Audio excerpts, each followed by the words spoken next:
Hello दोस्तों, क्या हाल है भाई। तैयारी कैसी चल रही है? एकदम मस्त। तैयारी करते रहिए जब तक आपका सिलेक्शन नहीं हो जाता। आपके सिलेक्शन में ही हमारी कामयाबी है। इसके लिए मैं आज आपके सामने फिर से लेकर आया हूँ ल्यूसेंट फिजिक्स। चैप्टर है SHM, सिंपल हार्मोनिक मोशन। ये chapter exam point of view से इम्पोर्टेंट रहता है। इसमें आवर्त काल से संबंधित टाइम पीरियड से रिलेटेड क्वेश्चन पूछ लिए जाते हैं, इसलिए इम्पोर्टेंट है। देखते हैं क्या है इसके अंदर। सिंपल हार्मोनिक मोशन के बारे में डिस्कस करने वाले हैं दोस्तों। सरल आवर्त गति, इसके क्वेश्चन आ जाते हैं, कभी कभी SSC पूछ लेती है। चूंकि हमारी ये सीरीज ल्यूसेंट की लगातार सीरीज चल रही है, चैप्टर 1 से लेकर टिल एंड तक चलती रहेगी, तो उसमें ये सरल आवर्त गति आया है तो बताना इम्पोर्टेंट समझा। ज़्यादा कॉन्सेप्चुअल नहीं है, चाहे तो आप इसको स्किप कर सकते हैं, लेकिन 2-3 कॉन्सेप्ट आपको पता चल ही जाएंगे इस वीडियो के अंदर। सबसे पहले जानते हैं कि पीरियोडिक मोशन कहते किसको है। पीरियोडिक जैसे कि पीरियड से समझ आ रहा है, पीरियड मतलब किसी पर्टिकुलर टाइम के बाद रिपीटेशन स्टार्ट हो जाए, उसको पीरियड बोलते हैं। अब किस चीज के अंदर? मोशन के अंदर। तो एक निश्चित पथ पर गति करती वस्तु जब एक निश्चित समय अंतराल के पश्चात बार बार अपनी पूर्व गति को दोहराती है, तो इस प्रकार की गति उसकी आवर्त गति कहलाती है। पर्टिकुलर टाइम के बाद वो वस्तु वहीं से गुजर रही है, जैसे कि सूरज के चारों तरफ अर्थ मूव करती है, तो पर्टिकुलर टाइम के बाद अर्थ पर्टिकुलर पॉइंट से गुजरती है, पर्टिकुलर टाइम के बाद। तो अर्थ की गति पीरियोडिक मोशन है, मून की गति पीरियोडिक मोशन है, जितने भी नेचुरल सैटेलाइट हैं सबकी, नेचुरल प्लैनेट की सबकी पीरियोडिक मोशन है। इवन पेंडुलम जो लटका हुआ होता है घड़ियों के अंदर, उसकी मोशन भी पीरियोडिक मोशन है, क्योंकि पर्टिकुलर समय अंतराल के बाद ऑब्जेक्ट अपनी मोशन को रिपीट करता है, यही पीरियोडिक मोशन है। लेकिन कुछ पीरियोडिक मोशन दोलन गति भी होती हैं। किसी पिंडी की साम्य स्थिति के इधर उधर गति करने को दोलन अथवा कंपन गति बोलते हैं। जैसे कि आप ये पेंडुलम है, कभी ये यहाँ पहुंच जाती है तो कभी ये यहाँ पहुंच जाती है, इस तरह से मूव करती रहती है पेंडुलम। तो ये अपनी साम्य स्थिति बोलते हैं, इक्विलिब्रियम स्टेट, मतलब ये मिड साम्य स्थिति से इधर उधर इधर उधर इधर उधर, इस तरह के ऑसिलेशन को ही बोलते हैं दोलन गति।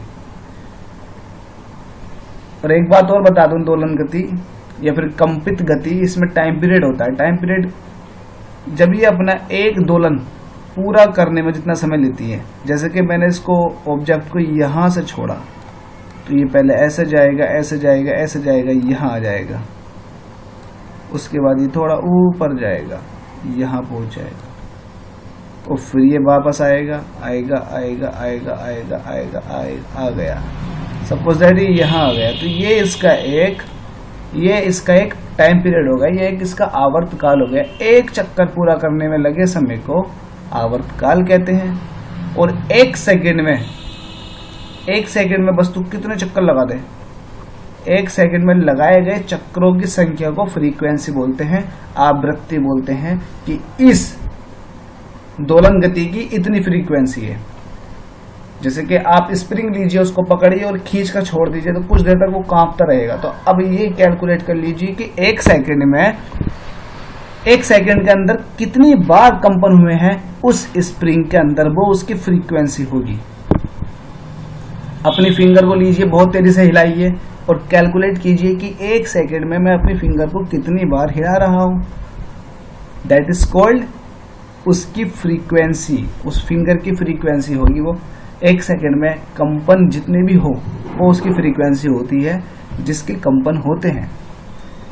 तो आज आई थिंक आपको टाइम पीरियड एंड फ्रीक्वेंसी से रिलेटेड दोनों कॉन्सेप्ट क्लियर हो गए होंगे। क्लियर हो चुके आपको, अगले पॉइंट पर चलते हैं। अगला पॉइंट है सिंपल हार्मोनिक मोशन, सरल आवर्त गति। यदि कोई वस्तु एक सरल रेखा पर मध्यमान स्थिति मतलब मेन पोजीशन के इधर उधर इस प्रकार की गति करे कि वस्तु का त्वरण मध्यमान स्थिति से वस्तु के विस्थापन के अनुक्रमानुपाती हो। वस्तु का त्वरण मध्यमान स्थिति से वस्तु के विस्थापन के अनुक्रमानुपाती हो, इस तरह से हो। लेकिन डिस्प्लेसमेंट होता थोड़ा नेगेटिव होता है, क्योंकि त्वरण की दिशा जो होती है हमेशा माध्य स्थिति की ओर होती है।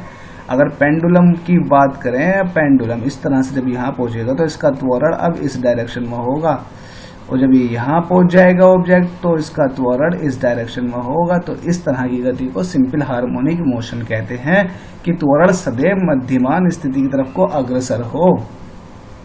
समझ आ गया बच्चों? अगला पॉइंट,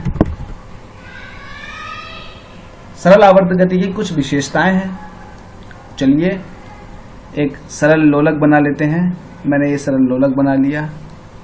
ये इसकी एक्सट्रीम पोजीशन हो गई, ये इसकी मीन पोजीशन हो गई। इसको B कह दीजिए, इसको चलो A कह दीजिए, एंड इसको B कह दीजिए, और ये अपनी स्थिति यहाँ को आएगा, इसको C कह दीजिए। ये इस तरह से ये पाथ दिखाया, ये पाथ है, इसका कोई लाइन वाइन नहीं है, ये मतलब कोई स्ट्रिंग वगैरह नहीं है, कोई रस्सी वगैरह नहीं है। ये एक पाथ है कि ये इस तरह से मूव करेगा, और ये यहाँ से बंधा हुआ है किसी सोर्स से। मेरे पास ये बॉब है, गोल गोल बॉब, एंड ये स्ट्रिंग है, रस्सी, जिससे मैंने बॉब बांध रखा। जब मैंने इसको ए पोजीशन थी, जब मैंने इसको छोड़ा तो ये बी पर गया, बी से सी पर गया, सी से बी पर आया, बी से ए पर आया, तो ये इसका एक दोलन हो गया। अब एक सेकंड में इस जैसे कितने दोलन लग रहे हैं वो इसकी फ्रीक्वेंसी हो जाएगी। लेकिन बात ये नहीं है, बात ये है कि हम सिंपल हार्मोनिक मोशन पढ़ना है। इस सिंपल हार्मोनिक मोशन में क्या होता है, जो त्वरण होता है हमेशा माध्य स्थिति की ओर होता है, मतलब त्वरण की दिशा जो होगी वो अंदर की ओर होगी। इसकी कुछ विशेषताएं हैं, कुछ प्रॉपर्टी है, कुछ फीचर्स हैं। सरल आवर्त गति करने वाला कण जब अपनी मध्यमान स्थिति से गुजरता है, तो जब यहाँ मीन पोजीशन पर है, तो मीन पोजीशन पर है तब उसके अंदर कौन कौन सी बातें हों, कौन कौन सी चीजें उसके अंदर होंगी। पहली होगी, उस पर कोई बल कार्य नहीं करता। जब यहाँ मीन पोजीशन पर होता है तो कोई बल कार्य नहीं करता। बल तो इस कंडीशन में कार्य कर रहा है ना, जब मैंने यहाँ से धक्का दिया इसको, तो यहाँ पहुंच गया, तो मीन पोजीशन में तो कोई बल नहीं लगेगा। अब जो ऊपर पहुंचेगा वो किसकी वजह से पहुंचा, वो इसकी वजह से पहुंचा, क्योंकि जब नीचे था तो इसके पास काइनेटिक एनर्जी सबसे ज्यादा थी, इसके पास नीचे स्थितिज ऊर्जा नहीं थी, तो काइनेटिक एनर्जी ही इसको ऊपर को लेके गई है। चलो आगे पढ़ लेते हैं। जब मीन पोजीशन पर होगा, चूंकि हम डिस्कस कर चुके कि त्वरण सबसे ज्यादा इन पॉइंट पर होता है, लास्ट वाले पॉइंट पर होता है सबसे ज्यादा, तो नीचे वाले पॉइंट पर तो बिल्कुल जीरो होगा। यहाँ पर किसी तरह की कोई वेलोसिटी नहीं, बस काइनेटिक एनर्जी है, वो काइनेटिक एनर्जी उसको ऊपर खींच लेगी। लेकिन यहाँ पर मीन पोजीशन पर तो कोई वेलोसिटी नहीं है ना, तो यहाँ पर मतलब वेलोसिटी में चेंजेस नहीं है किसी भी तरह के। जब वेलोसिटी में चेंजेस नहीं है तो उसका त्वरण तो शून्य होगा ना, और यहाँ पर वेलोसिटी मैक्सिमम होगी। सॉरी, मैंने कुछ दिन पहले वेलोसिटी का नाम लिया था कि वेलोसिटी नहीं होगी।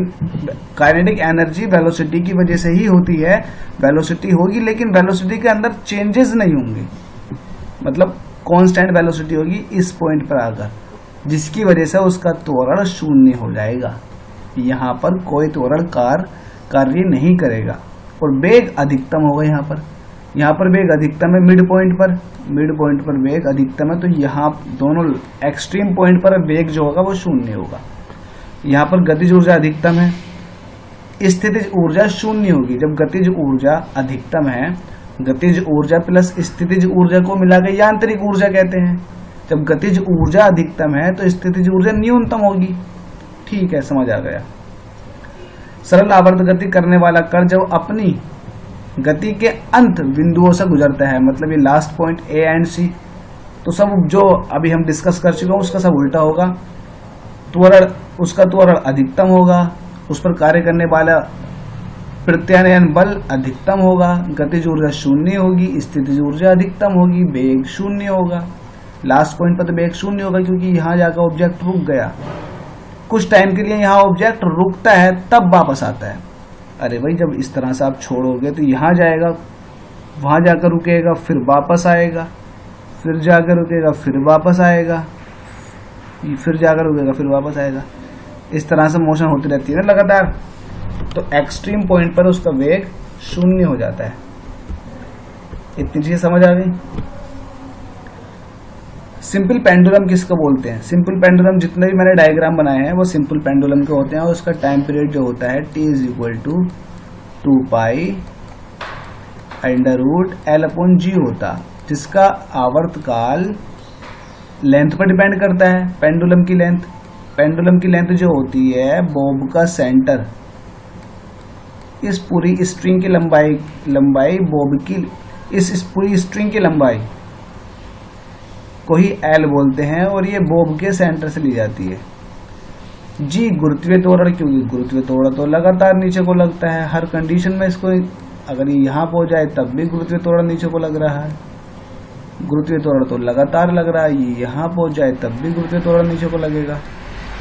जी की वैल्यू लगातार नीचे को ही लगेगी। तो t is equal to 2π √L/g, ये इसके आवर्तकाल का फॉर्मूला है। इसमें किसी भी तरह की मास की टर्म नहीं है, तो मास पर किसी तरह से डिपेंड नहीं करता है आवर्तकाल। तो इसका मतलब ये हुआ, इसका एग्जांपल ये हुआ कि अगर इस तरह का कोई झूला है, इस तरह का कोई झूला है और एक बच्ची झूला झूल रही है इस तरह से, तो उसका कुछ ना कुछ आवर्तकाल है। अगर एक लड़की और आकर बैठ जाए उसके झूले के साथ, तो उसके आवर्तकाल पे इस पर टी पर क्या फर्क पड़ेगा? तो भाइयों टी पर किसी तरह का कोई फर्क नहीं पड़ेगा, क्योंकि आवर्तकाल में टी का टर्म नहीं होता है, टी का टर्म होता है, एम का टर्म नहीं होता है, मास पर डिपेंड नहीं करता है। तो कितने भी लोग आकर बैठ जाएं आवर्तकाल उसका वही रहेगा। अच्छा, जी पर किस तरह से निर्भर करता है? देखिए, जी पर इस तरह से निर्भर करता है, अगर मैं अर्थ के सरफेस से ऊपर जाऊंगा तब भी जी की वैल्यू घटेगी, अर्थ के सरफेस से नीचे जाऊंगा तब भी जी की वैल्यू घटेगी, अर्थ पर ही किसी दूसरे स्थान पर चले जाऊंगा, स्थान टू स्थान, पोजीशन टू पोजीशन जी की वैल्यू वेरी करती है। ध्रुवों पर सबसे ज्यादा होती है, विषुवत रेखा पर सबसे कम होती है। तो जहां पर सबसे ज्यादा जी की वैल्यू है वहां पर आवर्तकाल कम होगा, और जहां पर जी की वैल्यू बहुत कम है वहां पर आवर्तकाल बहुत ज्यादा होगा, क्योंकि एक दूसरे के व्युत्क्रमानुपाती हैं। तो ये आपको समझ आ गया होगा। देख लीजिए, फॉर्मूला भी दे रखा है उन्होंने, ये पाई को मिस कर गए, पाई को हर कोई मिस कर जाता है यार, ये मैं आपको बता चुका हूं। गर्मियों में लोलक की लंबाई L बढ़ जाएगी तो उसका आवर्तकाल भी T भी बढ़ जाएगा। आवर्तकाल बढ़ने का मतलब क्या हुआ? आवर्तकाल बढ़ने का मतलब ये हुआ कि अगर आपके पास ये पिंड है तो आवर्तकाल बढ़ने का मतलब ये हुआ कि ये बहुत दूर तक जाएगा और हल्के हल्के हल्के हल्के हल्के हल्के आएगा।